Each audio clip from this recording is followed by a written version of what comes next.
Hej og velkommen til den her video. I dag skal vi finde ud af, hvad er der bedst. Er det Sunset, er det Burger King, eller er det McDonald's? Det skal vi finde ud af i dag. Vi får svar på jeres spørgsmål derude. Hvad er egentlig bedst? Hvad jeg ved, I ligger inde med det spørgsmål. I får aldrig svar på det, og det gør I nok heller ikke, fordi det er jo kun vores meninger. Lad os gå i gang. Og vi har købt en cheeseburger alle steder, pomfritter alle steder og nuggets alle steder. Og en cola. Og cola til. En lille cola, og en lille menu. Det vi går udgangspunkt i, det er altså, hvor godt det smager. Og jeg tror, jeg skulle sige hvor godt det smager, prisen, og så har vi også, hvor lang tid det går. Det er jo lidt lige meget, hvor lang tid det går. Hvis det smager godt, så er det fint nok. Men vi har stadigvæk taget, ja, det er jo selvfølgelig rigtig nok, men vi har stadigvæk taget det. Det skal siges, at vi har gået ind og bestilt det, hvilket vil sige, det tager jo lidt længere tid, hvis du tager drive-in. Det har vi. Lad os gå i gang. Vi starter med Burger King, for den har ventet længst tid på at blive spist. Ja, det gør vi. Burger King er her. Flot indpakning til gengæld. Det fedeste er, at man får faktisk en bog med, bare fordi jeg bestiller en børnemenu. Vi kan finde det Sunset. Burger King er der. Skal vi se Burger King? Det blev altså 78 kroner. Der. Vi har betalt 29 kroner for 4 chicken nuggets med mayonnaise. Så har vi betalt 49 kroner for den der menu der, som indeholder en Coca-Cola Zero, en small fries, en cheeseburger, en cola og en lille bog. Det er en god pris i forhold til priser nu til dags. Skal vi få det åbnet og se, hvad det kan. Der er 2 cheeseburger. Er der 2? Der er 10 2. Der er 10 2. Så hvis I lige kigger på de her, så kan vi få en gang. Ej, vi skal lige... Ej, prøv at se! Ej, prøv lige at se, hvad man får... Ej. Altså, vi skal lige se, hvad man får med. Fordi det får man jo ikke med de andre. Der skal man bestille en Happy Meal. Jeg er nødt til at sige, hvis jeg skal spise det her mad, så er jeg nødt til at spise det varmt, ellers så gider jeg ikke spise det. Men vi skal jo ligesom kigge, hvad der er i, jo. Ja. Det tager 2 sekunder. Der var lige morgen crash out der. Okay. Ej, den er sgu da fed nok. Det er altså ikke sådan noget skrammel, som man plejer at få for de andre steder. Den er faktisk fed. Så den har vi fået med i prisen. Skal vi starte med burgerne? Ja. Okay, jeg skal også lige med. Lad os se her. Vent lige. Okay. Det er flot indpakket. Skal vi se, hvordan det ser ud? Min, den er altså ret spattet herovre. Ja, så kender man Burger King og McDonald's. Der er ikke noget i bunden. Men vent lidt, jeg siger. Skal vi se, hvad det kan? Nej, der er pomfritter dernede, hvor du prøver i. Ikke lige der. Okay, lad os se, hvad det kan.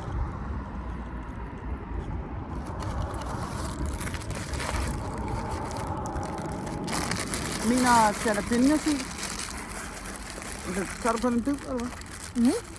Ja. Jeg har jalapenos i, simpelthen. Den er god.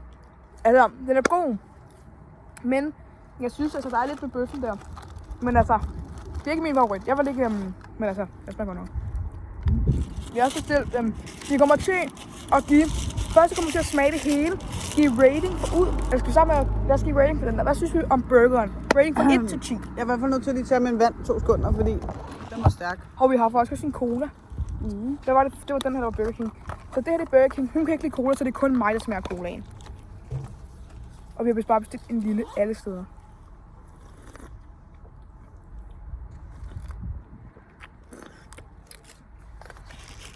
Den er god, det er den. Men hvad giver vi burgeren? Du skal bare spise den hele. Man har også lige en kæmpe McChicken inden. Det var en hemmelighed. Ja. Nå, men hvad giver vi burgeren? En bus. 1 til 10. 1 til 10. 8. 8. Jeg giver den 5. Okay, pomfritter. Pomfritter. Skal vi se på det? Hov, nej. Okay. Nå, der er nogle pomfritter her. Så skal vi bare lige have åbnet, fordi vi har jo også en lille mayonnaise. Og så synes jeg, nogle ting, at tester I seriøst mayonnaise. No shit, der er faktisk forskel på deres mayonnaise. Og jeg ved en ting, det er Sunset. I deres burger, så laver de altså hjemmelavet dressing. Ej, ad. Det smager godt. Ej, den er for stor. Der er en hel bakke på Okay, skal vi smage det? Hov. Ja. Nej. Og dårlig mayonnaise. Den er meget vandet. Vand. Jeg skal lige prøve at smage igen. Det skal jeg også. Så vi skal bare sætte pomfritterne frem. Og det er fordi, så spæser de væk. Her, 3. Her. Den er ikke meget, den mayonnaise. Nej. Nej, det er sgu ikke lige mig, den her mayonnaise her.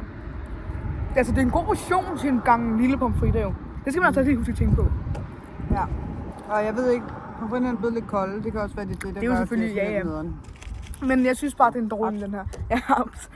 Og der var også, der var faktisk ikke særlig rent derinde, fandt vi ud af. Nej. Men hvis vi tager bort fra det, og så tager det her, hvad giver vi så mayonnaisen og pomfritterne? Jeg vil give dem, fordi de er jo også kolde, skal vi lige huske på. Så jeg vil give dem en, pomfritterne, den vil jeg give 9 ud af 10. Mayonnaisen vil jeg give en 3 ud af 10. Pomfritterne 8 ud af 10. Og mayonnaisen 3 ud af 10. Ja, det er pissepige, vi sidder her bare med en masse plastik. Vi bestiller 4 nuggets her. Og så til sidst så giver vi altså også prisen. Skål. Vi skal lige se størrelsen. Nej, den er god, hva'? Lad os smage. Og lige gode. Det er meget godt. Man kan virkelig smage, at det lige er blevet sløbt. Man kan også se. Altså, det er virkelig oliet. Og det er så godt. Det er meget godt. Ja. Fyldt med olie. Det kan altså et eller andet. Den er faktisk god. Jeg giver 9 ud af 10.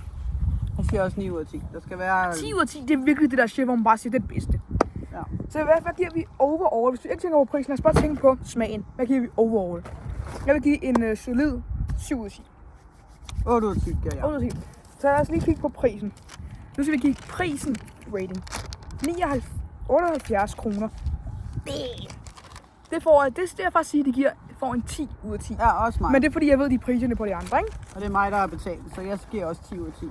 Jamen, jeg giver 10 ud af 10, fordi at når det er billigt, så må man jo få lidt mere for mødrene. Ja, så det var altså overall 7 ud af 10. Ja, for dig. Au, for helvede. Nå jo, og 8 ud af 10 for dig. Så er det Sunset. Det får altså lige lidt ekstra, fordi at de har altså en sang. Altså, jeg var Sunset 3 gange. Sunset, der blev det altså 150,5. Hun skulle lige have en chicken, en crispy chicken. Vi skal altså minus 29 kroner. Det vil sige, det er 111 kroner. Nej, 121 kroner. Nej. Jo, 121 kroner. Jo, 121 kroner har det kostet for det her. Det er bestilt præcis det samme. Det er altså, det er lidt... Og hvis vi så lige... Når man altså tager med, så får man altså sådan en her stor... Det synes jeg altså er et plus, for så kan man tage den med, hvis man ikke lige kan drikke den. Det er i hvert fald rigtig godt. Og den der også får et lille plus, det er altså, når man spiser derinde, så får du altså et gratis refill. Ja. Og du kan blande sodavand, du kan lige hvad du vil. Det er altså også et plus, må jeg sige. Og hvor lang tid var de om det? Vi har ikke engang sagt, at Burger King var om det. Nå. Burger King var altså 5 minutter om det. Det er jo fint nok. Ja. Altså alle tiden, det var rigtig, rigtig fint. Hvad var det sådan, det var om? Det var jo 2 minutter. 2 minutter? 2 minutter, så vi altså fået vores mad. Lad os se. Der er en burger den her gang. En burger. Så ved jeg ikke, om er det en minus, skal det vel ikke. Ikke hvis man er en. Fordi når man bestiller en lille, så det er vel for at få ikke så meget. Men skal vi lige se? Den er godt snasket, den her. Skal jeg tage den der ned i her? Nå. Ja. Den er god. Den er ikke dårlig, må jeg lige smage igen.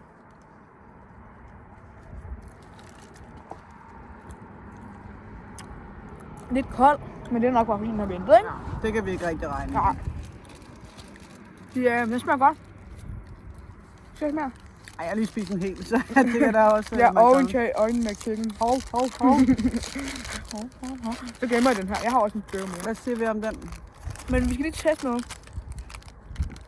Der er altså ikke dressing under den. Det er altså et, der smager chicken. Du er højt. Hvad giver vi den? Altså, jeg synes Burger King var bedre. Ja. Hvis ikke det var jalapenos. 6 ud af 10. Der gav jeg 7 ud af 10. Tror jeg. Jeg giver den 5 ud af 10. Den er ikke lige så god, vel? Fritter. Der er mayonnaise. Det er en fin version. Det ligner lidt det samme, fordi den her, den er bare mindre, altså rund, større rund, ikke? Får altså rigtig mange pomfritter her. håber ikke, mor kommer forbi. Ej, det er pinligt. Kommer noget, jeg er hjerneskade, siger morfar. Ja, siger mor. Ej, vent lidt. De er jo kolde, men det kan så ikke regne. Lad os gå. Ja. Se, det her, det er mayonnaise, der kan noget. Den er tyk om. Den er bare god, mand. Hold da op, Oliver. Det var meget. Okay, skal vi lige prøve at smage om frit, uden der er mayonnaise på? Det er svært, når de er småkolde. Men den er også god uden. Det var Burger Kings ikke. Der skulle et andet til. De der er bedre end Burger Kings. Ja. Ja. Jeg har brugt 10 minutter, mand. Ja. Men altså. Så Burger King havde en bedre burger indtil videre, og Sunset havde bedre pomfritter. Ja, men vi giver overall rating for helvede. Nå ja. Men den her, den får altså, hvad gav jeg deres pomfritter? Det var jo 9 ud af 10, mand. Nu giver jeg den her 9,5 ud af 10. Jeg gav dem der 8, tror jeg, så jeg siger Ej, vi har mistet låget. 9 ud af 10. Nå, det var efter. Vi har mistet låget til den her. Nå, og hvad så med den her? Hvad, du gav en 9? Jeg gav 9,5. Hvad siger vi til morgen? 10 ud af 10. Ja, 10 ud af 10. Hvad har vi mere herinde? Vi har... Ja, for helvede, jeg skulle ikke have spist den burger igen. Ej, der kommer sådan fritter ud. Nå. Der er altså 6 her. Så er lige det eneste, vi lige valgte. Og det var det mindste, man kunne få. Det var 6, ikke? Ja. Ja. Nej, nu er nogen, der stopper. Nej, bro. Nej, hvis de skal herop. Ej, det er pinligt. Ej, please, kør videre. Ej, ligner ikke, de skal ud. Han går ud. Han går ud. Okay. Det gør jeg ikke. Hvad giver du den? Er det kigger på os? 9,5. Nej. Jeg kan det ikke. Nej, han skal bare jakken af. Han skal bare jakken af. Den der var bedre end den anden, synes jeg. Overall, så giver jeg dem her. Nej. Der gav vi den der. Den gav jeg 7 ud af 10. Der gav jeg 8 ud af 10. Jeg giver altså 9 ud af 10. Men først skal jeg lige smage. Jeg gider ikke. Jeg ved, hvordan det her de smager. Så det behøver jeg ikke at gå. Men ja, den er fin nok. Det er jo bare en smag. Overall, der vil jeg give den 9 ud af 10. Jeg tror, jeg ser på 9 ud af 10. Ja. Så er det altså the last one. Ja. The last one. Der kan vi lige se her. Vi har brugt... de kører igen. Let's go. Han skulle bare jakken af. Vi sidder lige og spiser McDonald's her, mand! Så hold op. Det kører ro. 115 kroner. Det er godt nok. Det er godt nok. Det er godt nok. Og der på, det er sådan en stor pomfrit, det her. Jeg ved ikke, om vi kommer til at bestille en stor menu. Nej, det var jo en lille. Men der er altså mere den her. Men noget, der er altså lige på minus for, det er simpelthen... Det er altså, prøv at se. Der er 1 centiliter mere den her, men prøv at se, hvor meget sådan, pap de bruger. Ja, det er ikke ondt. Men jeg skal lige smage. Men til gengæld er der ikke noget plastik, det er der på Burger King. Og det, der så er fedt ved den her, ikke? Det er, at du har sådan en lille... sådan der, hvis det kommer ud. Sådan en lille ting til lige sige. Det var godt. Men det er federe, fordi den her, der sidder du, så spilder du alt. Og det er papsugerør. Så ja, den er god, men det er ikke sodavand. Vi har sådan en den er stor. Det sagde hun også i går. Også en flot farve på låget. Se farven. Ej, der kommer mennesker. Ja, det er en flot farve. Hvad fanden? Det var fordi, det bestilte vi jo til Nuggets. Hvad? Vi har vist 2, men... Og man fik ikke en med til på burgeren jo. Nå. Det er fint. Hvor er burgeren? Nå, vi har 2 burger her. Jeg kan ikke også have spise. Men okay. Og det er så... Ja. Har jeg fået den ene, eller hvad? Men det der simpelthen er... Vent lidt. Men det der simpelthen er med den her... Til McDonald's, det er... For det første... Så er der fyldt med løg. Vi har trykket uden løg.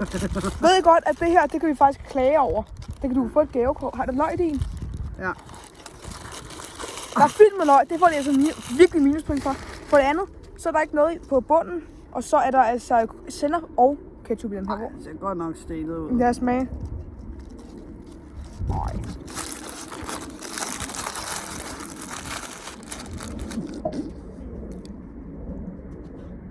Oliver kan ikke lide Ej, løg. der er min fuglelort!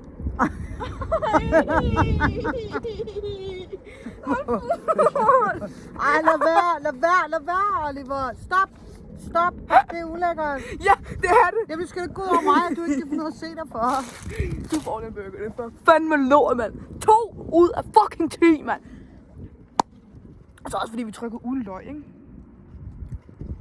Ja, det er okay, men den, at jeg Jeg kan bare bedre. mærke på. Nå, ja. Hvad giver vi den egentlig? Jeg giver den 2 ud af 10. Hvad giver du den? 7 ud af 10. Nå, så skal vi videre.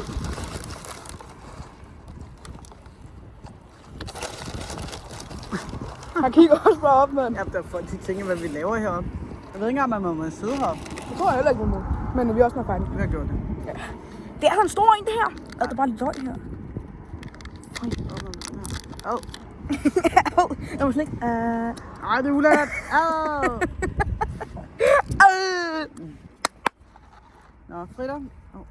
Oliver skal lige til, så må de andre lige vente. Og der er smag.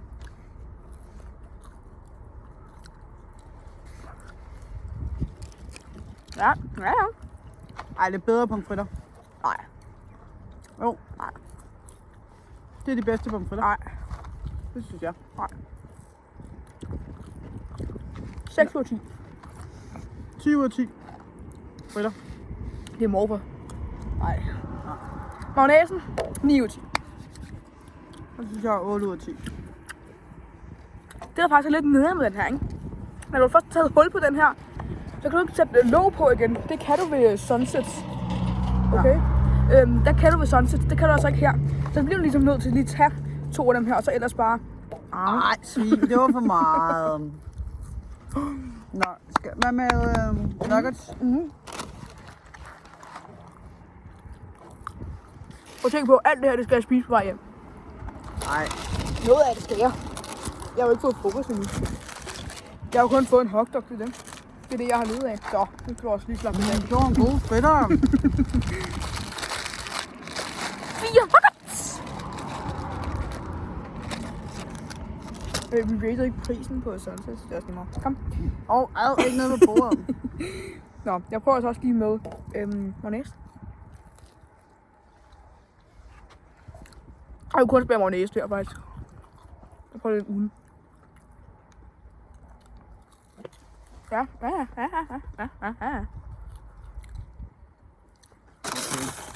Altså, det er faktisk mit yndlingsnuggets. Det er jo faktisk på McDonald's. Men, skal jeg lige give et lille lifehack derude. Vi ved alle sammen godt, det er jo så, hvor dyrene de bliver slået ihjel, for vi kan overleve, ikke? Men det er sådan der. Veganske nuggets smager præcis som det samme som nuggets med. Vi kunne bare ikke bestille veganske nuggets, fordi vi har jo ikke bestilt veganske nuggets overalt. Så, men det smager præcis af det samme. Ja. Men så skal vi give en overall rating. 7 ud af 10, vil jeg sige. Jeg vil sige 8 ud af 10. Så det vi lige skal gøre nu, det er vi simpelthen... Men jeg synes faktisk, det er fedt, at i Burger King, der får du altså et stykke legetøj med, bare ved at bestille King Junior. Altså, det er fedt. Nå, 3. pladsen. Altså, nu starter jeg med at vise min top 3, så viser du din top 3, så er vi færdige. På 3. pladsen, synes jeg, det er... Og du skal ikke sige, det synes jeg også, du skal bare vise det til sidst. Burger King. Så det var godt. Jeg kunne godt finde på at bestille det. Bare ikke lige nu. Anden pladsen, det går simpelthen til McDonald's. Men burgeren på 3. pladsen, der er det altså McDonald's. Men overall, der er McDonald's på 2. pladsen. Og 1. pladsen, det er, som jeg nok har set komme, sådan set. Så er det din tur. Hvad er din top 3? Kom. Det er jo det samme, faktisk. Nej. Er det ikke? Nej, jeg tror min top 3, der er det McDonald's på 3. pladsen. Men pomfritterne var nummer 1 for sig, ikke? Ja, det var det. Pomfritter var nummer 1. Ja. Og Burger King på 2. pladsen. Og nu flyver det der låg der. Kan vi snoppe det? Og Sunset på 1. pladsen. Ja. Så man kan sige, at vi begge to Synes Sunset er bedre. Og så noget andet. Men nu har jeg jo spist på Sunset før. Jeg har ikke spist på Burger King før, men Sunset har jeg spist på før. Du bliver også meget markant mere mæt på Sunset end på McDonald's for eksempel. Der bliver du ikke mæt. Det er mere sådan noget, hvis du var lige en lille bitte smule sulten. Altså, hvis du er mega sulten, så skal du bestille 3 cheeseburger for at blive mæt. Hvis du er mega sulten, så er det 1 cheeseburger, du skal til at blive mæt. Så jeg synes Sunset, hun synes Sunset. Det Det vi gør nu, det er, at vi får samlet alt i en pose og skal æde det på vej hjem. Ha' det jo. Hej hej.